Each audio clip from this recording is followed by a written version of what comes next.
really like to help our client evaluate moving forward.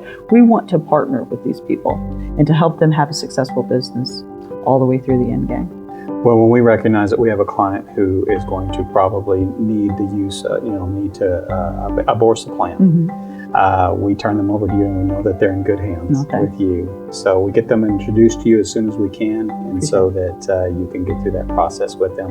And we have that all taken care of, as part of the process of getting to that business, the closing table on that business acquisition.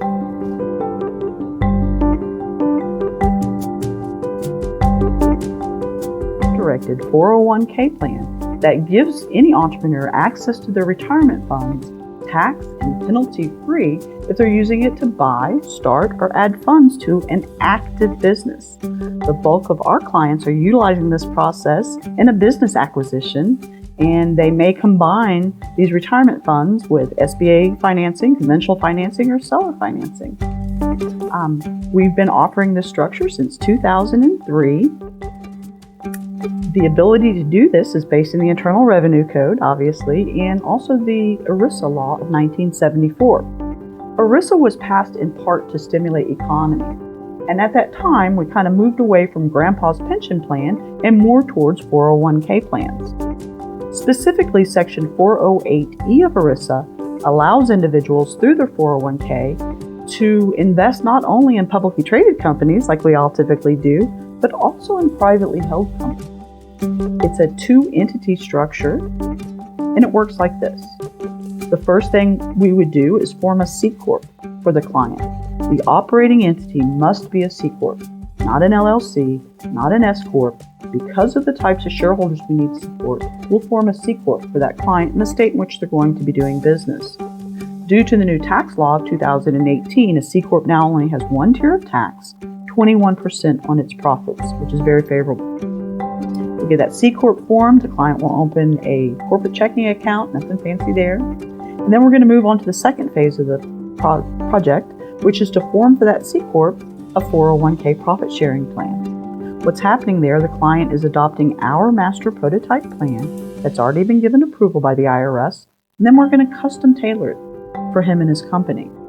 It's important to understand that DRDA provides a single employer 401k plan, not a multi-employer 401k plan. That does not mean there can only be one participant. That just means this plan is specific to one company. Get the plan established, guide the client through the process of opening the appropriate account for that, and then the client could roll all of a plan, a portion of a plan, multiple plans. Him and her could both be rolling. Maybe husband and wife both have funds. And the types of plans they could roll are, it's a long list. 401k, 403b, 457 plans, thrift saving plans, IRAs, simple IRAs, SEP IRAs, pensions, annuities, just about any type of qualified fund that's available. For most people, that means if you'd like to utilize a 401k plan for this process, it must be prior employer. So those dollars are going to go from where they are now with a qualified rollover, move into the new 401k account. So plan to plan, no tax, no penalty. Now, our client, as a participant in this plan, 401k, they're going to do what we all do, they're going to buy stock. But instead of buying stock in IBM or Apple, or more to the point, somebody else's company, our guy is going to choose to buy stock in his own privately held C Corp. So those dollars will transition from the 401k account into his corporate checking account, where it becomes working capital, available for any purpose to include leveraging against an SBA loan, which is my most common client. This process, it's approved by the Department of Labor, it's approved by the IRS, it's approved by the Small Business Administration, but it does come with ongoing compliance when you have a 401k plan. This is a real deal. You're going to have a real life 401k profit sharing plan for your company. So we're going to educate our people on what those compliance components are. We're going to put them on a reminder email system. Suzy may pick up the phone and nag somebody, but the common goal is to cover all these compliance components. Every element of compliance is important. And we're going to incentivize our people to maintain that compliance path with a guarantee. If we're doing the annual reporting on the plan itself, that way I can't guarantee somebody else's work, but I can guarantee ours. And they're otherwise following these compliance components, If the IRS were to ever try to deem this a prohibited transaction, we would represent them at no cost. A structure that can be used for a period of time, or it can be used all the way through the exit of the business. I'd like to give you a little example. Meet Pizza Guy. The Pizza Guys come to me with $95,000 of retirement funds. We're rounding my fee up to $5,000 to keep the math simple. The fee to us, as per the IRS, has to come from him individually. It cannot come out of the proceeds of the roll. He's going to pay this expense on behalf of the company before the birth of the corporation.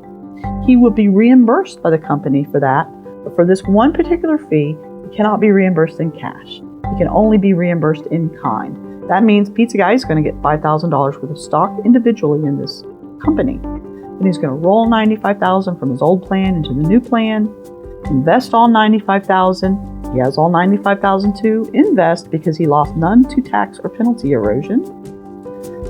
He's going to invest all $95,000 into the company right there. That shell of a C Corp is now worth $100,000, and I have two shareholders. Pizza Guy individually owns 5% of this company, representing the $5,000 he brought over the $100,000 of work. Pizza Guy Inc., 401k, profit sharing plan for benefit of Pizza Guy, that's the plan, owns 95% of this business. It's all Pizza Guy. Sure. Pizza votes the shares, but technically and actually that's who the shareholders are. And when we are looking for SBA financing, anyone who has rolled dollars, these are new rules from the SBA, anyone who has rolled dollars into a ROBS deal and invested in the company that way is going to be signing a personal guarantee. It used to be the old rule was 20% or more of ownership in the C Corp. Now they're requiring anyone who's rolling in to sign a guarantee. It really doesn't put my guy any more on the hook than he already was. Sure. But those are the steps we have to take. 30 days to get through. It's important to communicate with everybody involved in the deal cycle that this part of the financing is going to take a 30-day lead time. I'm really big on timeline management, and those expectations need to be set. And everybody in that deal cycle needs to understand this component is going to take 30 days. So a 30-day turnaround is always our goal in getting these accomplished, because it's not just my client, it's everybody in the deal that is looking to get to a common closing time, and we really want to hit those at all times. People ask me frequently, how early should I start this? And the earlier the better. Mm-hmm. I do not like to white knuckle these deals at the end. We want to have plenty of time. We maybe not have to move money yet, but just want to have all the elements in place so that when it's time to go, we can go quickly.